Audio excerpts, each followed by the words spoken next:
I'm thinking a lot about how those routes that I followed at one point in my life and now retracing them almost at this point.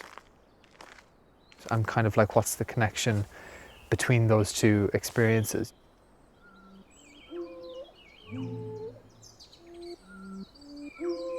So I'm an artist who makes work through an environmental lens. A lot of my process involves getting your eye in and noticing what's already there. The work is about collaboration. The collaborators are also the leaves and also like the soil in front of us. And it's also site specific, so it brings audiences to places physically and imaginatively.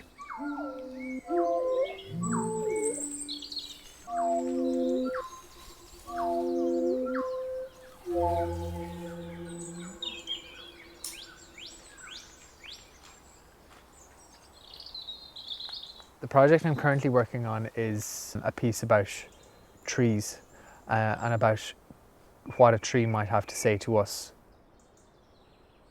And that project began because Ireland currently has the lowest tree cover in the EU at just 11%. And that shocked me, and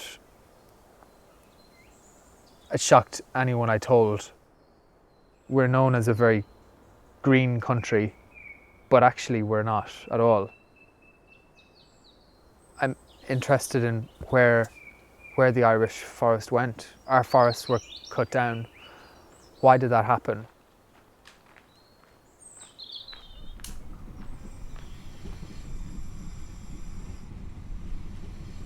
To become an artist, I moved to the city. During lockdown, I spent 4 months here back home.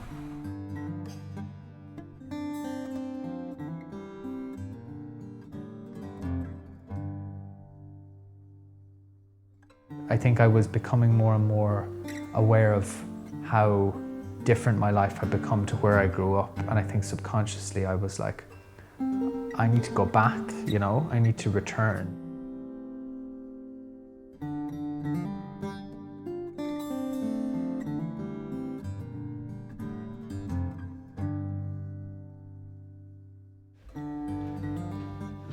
I hadn't spent that much time at home as I actually lived here and went to school.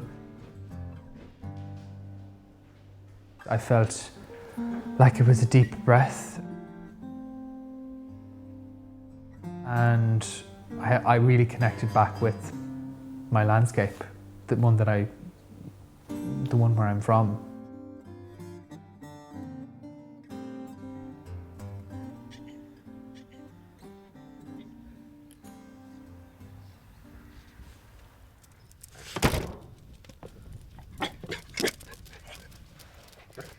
Yeah, so my dad is a farmer. I'd say that farming is actually more like a therapy for my dad. It's a mindful thing. I think it gives him a sense of rootedness in this place where we're from, you know. Me and my dad have been having a lot of conversations about what it would be like for him to convert the land into a forest. We've been having disagreements, I suppose.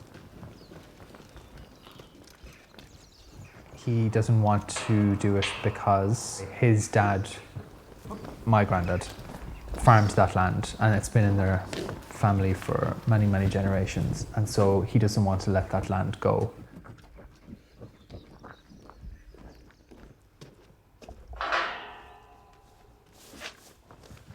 I gave some thought, but I'm sort of torn between doing good for the environment and I'd like to keep it as a farming thing as well, because that's all I know about this area. So, you know, my father didn't plant it, or his father didn't plant it, so I'd feel it to be an injustice sort of to their memory.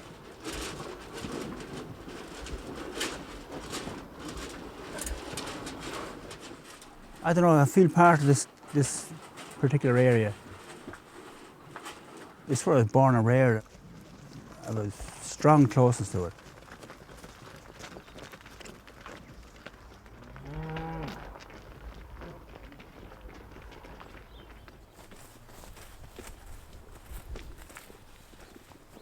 But I think the idea of converting the land to a forest is quite final. It feels like that's the end of that being used for farming purposes. And I think that's what the resistance is.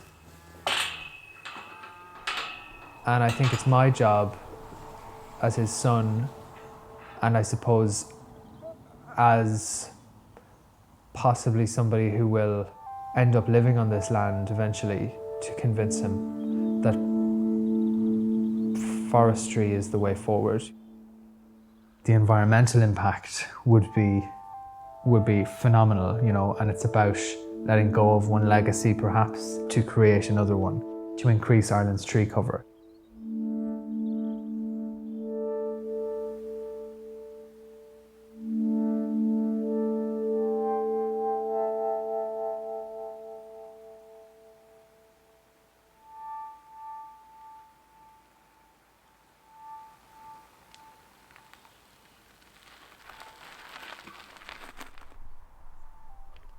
The place where I'm from is on the bog in the Midlands of Ireland. That landscape looks like a vast black stretch of earth that goes on for miles and miles and miles until the horizon disappears. And that landscape was formed through many, many years of plant material and trees decaying and rotting and becoming part of the earth.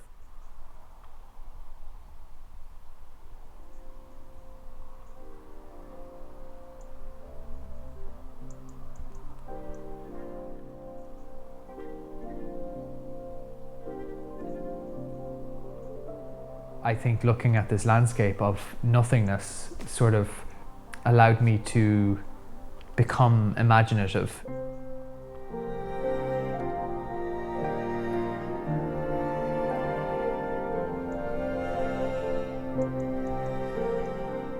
And I think that's my earliest memory of creativity or imagination comes from, is from just trying to make something out of nothing.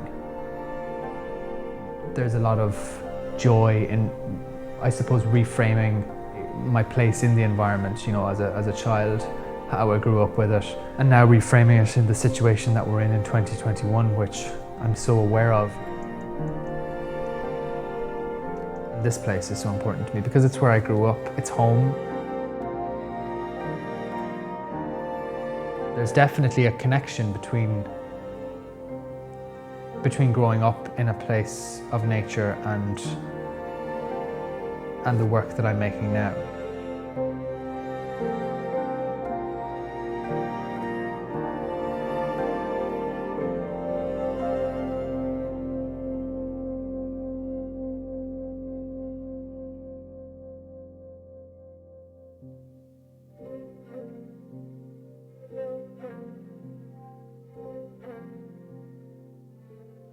That was also my lens to talking about the environment, was this personal connection to a landscape and to my dad, who's a farmer.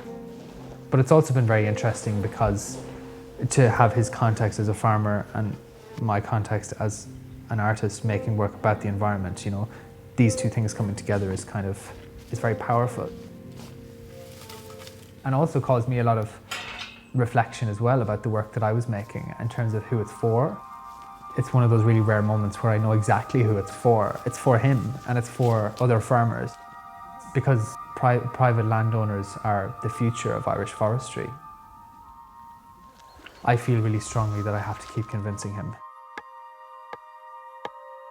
And I would say it's an ongoing process, you know, and it's not going to happen overnight.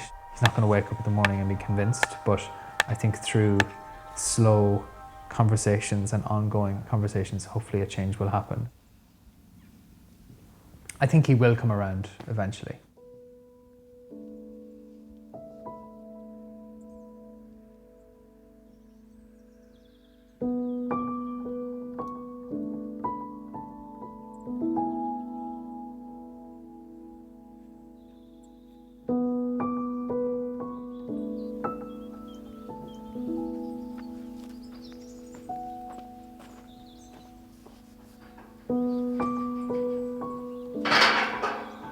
In 100 years' time, I'll be dead and my dad will be dead. And I hope that this land will be a forest by then.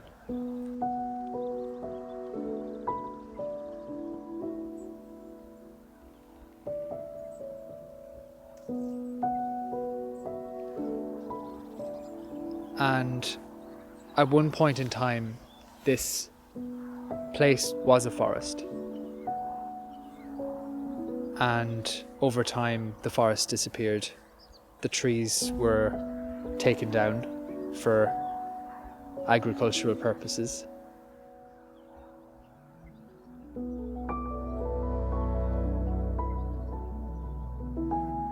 And my hope is that in 100 years' time, there'll be a new forest here.